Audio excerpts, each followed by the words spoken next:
नमस्कार दोस्तों। आज हम जानेंगे भगवान श्री राम की 5 आदतें जो हमें अपने जीवन में अपनानी चाहिए। ये आदतें हमारे जीवन को बेहतर बना सकती हैं और हमें सही दिशा में मार्गदर्शन कर सकती हैं। आइए विस्तार से जानते हैं ये आदतें। 1. सत्यनिष्ठा। भगवान राम की सत्यनिष्ठा का सबसे बड़ा उदाहरण है जब उन्होंने अपने पिता राजा दशरथ के वचन का पालन करते हुए 14 वर्षों का वनवास स्वीकार किया। उन्होंने कभी भी सत्य और ईमानदारी का मार्ग नहीं छोड़ा, चाहे परिस्थितियां कितनी भी कठिन क्यों न हों। सत्य निष्ठा का पालन करना हमें आत्मसम्मान और दूसरों का विश्वास दिलाता है। जब हम सच बोलते हैं और ईमानदार रहते हैं, तो हमारे रिश्ते मजबूत होते हैं और समाज में हमारा मान सम्मान बढ़ता है। इसीलिए हमें भगवान राम की तरह हर परिस्थिति में सत्य निष्ठा का पालन करना चाहिए। 2. कर्तव्य परायणता, कर्तव्य के प्रति निष्ठा। भगवान राम ने अपने जीवन में हर भूमिका में अपने कर्तव्यों का पालन किया। एक राजा के रूप में उन्होंने अपने राज्य और प्रजा के प्रति अपने कर्तव्यों का पूरी निष्ठा से निर्वहन किया। रावण का वध करके उन्होंने अपने राज्य को सुरक्षित किया और माता सीता को मुक्त कराया। कर्तव्य परायणता हमें अपने जीवन में अनुशासन और निष्ठा के साथ अपने कर्तव्यों का पालन करने की प्रेरणा देती है। जब हम अपने कर्तव्यों को पूरी निष्ठा से निभाते हैं, तो हमें सफलता प्राप्त होती है और हमारा जीवन संतुलित रहता है। इसलिए हमें अपने कर्तव्यों के प्रति हमेशा सजग रहना चाहिए।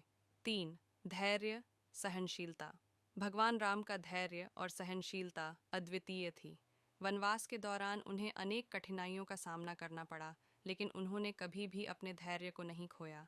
चाहे वह माता सीता का हरण हो या रावण के साथ युद्ध हो, उन्होंने हर परिस्थिति का सामना धैर्य और संयम के साथ किया। धैर्य हमें मुश्किल समय में संतुलन बनाए रखने और सही निर्णय लेने में मदद करता है। जीवन में धैर्य और सहनशीलता को अपनाकर हम कठिनाइयों का सामना कर सकते हैं और सफलता प्राप्त कर सकते हैं। धैर्य हमें मानसिक और भावनात्मक रूप से मजबूत बनाता है। 4. करुणा। भगवान राम का हृदय करुणा और ममता से भरा हुआ था। उन्होंने हमेशा दूसरों की भलाई और मदद करने का प्रयास किया। शबरी की बेर खाने का प्रसंग उनकी करुणा का एक उत्कृष्ट उदाहरण है, जब उन्होंने बिना किसी भेदभाव के शबरी के बेर खाए और उन्हें सम्मान दिया। अहिल्या का उद्धार भी उनकी करुणा का एक अन्य उदाहरण है। करुणा और ममता हमें दूसरों के प्रति संवेदनशील बनाती हैं और हमें एक अच्छे इंसान के रूप में विकसित करती हैं। जब हम दूसरों के प्रति करुणा और दया दिखाते हैं, तो हम समाज में सकारात्मकता और प्रेम का प्रसार करते हैं। 5. क्षमा। भगवान राम का स्वभाव क्षमाशील था।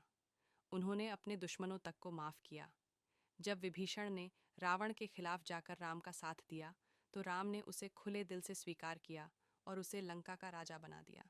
समुद्र देवता के साथ भी उनका व्यवहार इसका एक उदाहरण है, जब उन्होंने अपने क्रोध को नियंत्रण में रखा और उन्हें माफ किया। क्षमा से न केवल हमारे मन की शांति बनी रहती है, बल्कि यह रिश्तों को भी मजबूत बनाता है।